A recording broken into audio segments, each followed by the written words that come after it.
Oops! Nakita nyo ba? Kung sino yung nasa likuran ko? May pumasyal na naman po ka idol. Silang Dabu. Yung mga idol ko. So, ang mga kabalat. So, ayan mga idol. Sa lahat po ng mga kasayang ko dyan.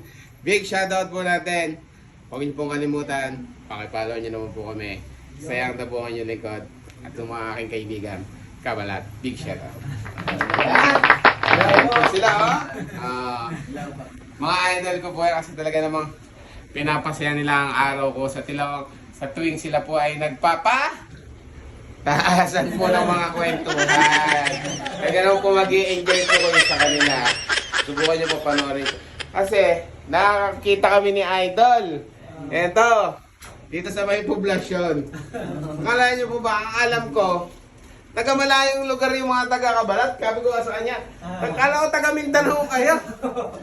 Akala ko malayong lugar. Nung pala, mga kababayan ko pala dito lang. Sa San Miguel at sa DRT. Mga Bulakenyo, di ba? O, kaya ano pang hinihintay nyo? Pasyalan nyo na po ang kanilang page. Kabalat Arvin Vlog. Big shoutout po natin. Palakpakan naman natin dyan mga idol ko. Big shoutout sa inyo mga kasayang ni sayang talaga. Sana magkita kami ulit. Sayang lang alas ang magandang pagkakataon. Oo nga, bigla din kami. May lakad dito sila sa bayan, nakalimutan na nilang tumawag. Kaya hindi man lang ako nakapaganda ng putlong. Saka po mga kasayang ako nangihinayang talaga kasi sayang talaga. Sayang talaga. Sayang naging kabalat kami at siya sayang. Pagkagandang lalaki. Sana kung naging Tagalog din kami, baka ganito rin kami gandang lalaki.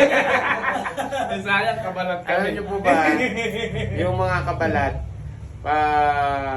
from DRT po talaga sila. Sa mga nagtatanong po, ayan, from DRT, Doña Remedios Trinidad. Marami po tayong mga kasayang dyan. Hello po sa inyo.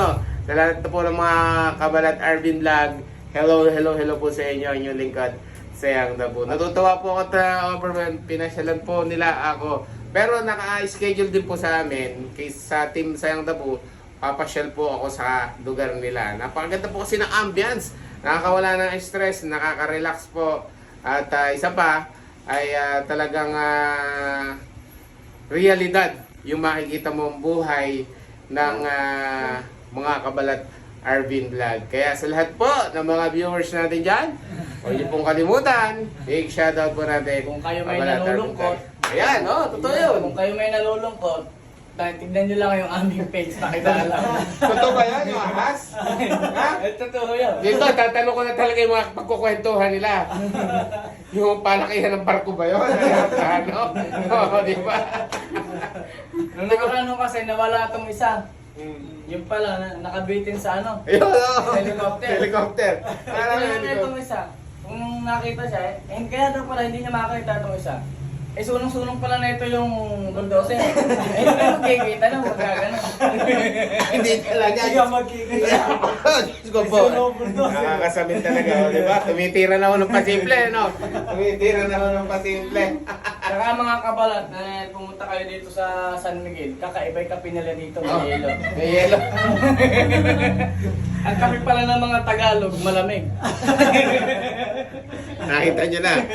Abangan nyo po, ako naman po ang lulusob sa kanila. Promise ko po sa kanila, isang umaga, papasyalan ko po sila doon sa kanilang nakikita nyo po, ang daming sitaw, ang daming gulay, di ba? O napaka-healthy po itong kanilang lugar po nila doon. Napaganda ng ambience. Nakita namin laging background nila, kulay green, makikita mo lagi Di ba, Idol? Oo po. Kung... Ano ba yun? Yung Hanap buhay nyo ba talaga yun? Yung paggugulay, yung tungkol sa pagkasaka? Yung aeroplano parang Hindi kasi nung minsan kasi magpapahawan to, nung papalinis ng tataniman. Niisip niya, napakalalaki na ng mga kahoy. Hindi na kaya ng grass cutter. Naisip ko yung helicopter kong binili. Paggamit sa kanya. May gano'n yan. Kasi pag yung helicopter, Binaliktad. pinalipad mo ng pataog na gano'n. Yun kako yung palinis. Patay! Patay tayo dyan. Kaya rin na ito na. Oo. Kahit malaki, kaya. Abay, maliwala ka. Pag dumadaan yung helicopter na yun, bunot. Pag hindi bunot, potong. Ay. Nakita niyo po, Tagalog na Tagalog ako. Mas malalim parang, mas mapunto po sila, ano ho. Mas mapunto pa sila talaga sa, ano. From DRT po sila. Yun yung po makikita dyan pagka At kung sila. halimbawa makikita nyo naman. Saan ba yung ano nyo? Yung Palimutan. on the spot na ginagawa niyong vlog na may mga parang sa kalsada? Ando sa tapat ng bahay niya. Okay, sa 7, ganun. Ah. Usa na lang kayong dumadating eh, no? Usa, lalo pala, lagi kami lang pumapak, sumusulpot eh. Bigla na lang, oh. Ako mo kasi, kuha. Tapos yung sila sa gulayan mo ang pinupuntahan eh, no?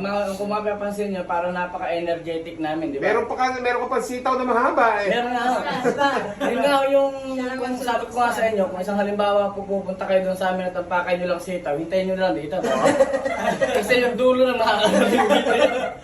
Malalaman po natin yan. Pagpunta ko po sa isang umaga. Malalaman nyo po. May katatanim kami dito na paglaki na. Oh. Yung dulo, pupunta rito yan. Sa haba. Gano'ng kahaba ho yun? Papunta rito, mula DRT. Hanggang San Miguel. Ginagawa nga zipline. Ay, no? Nawa, mga idol. Ako, sige ho, at magkita-kita po tayo sa aming part 2. Sa kanila naman po, abangan nyo. Big shout out. Thank you po. Sayang nga pa pala.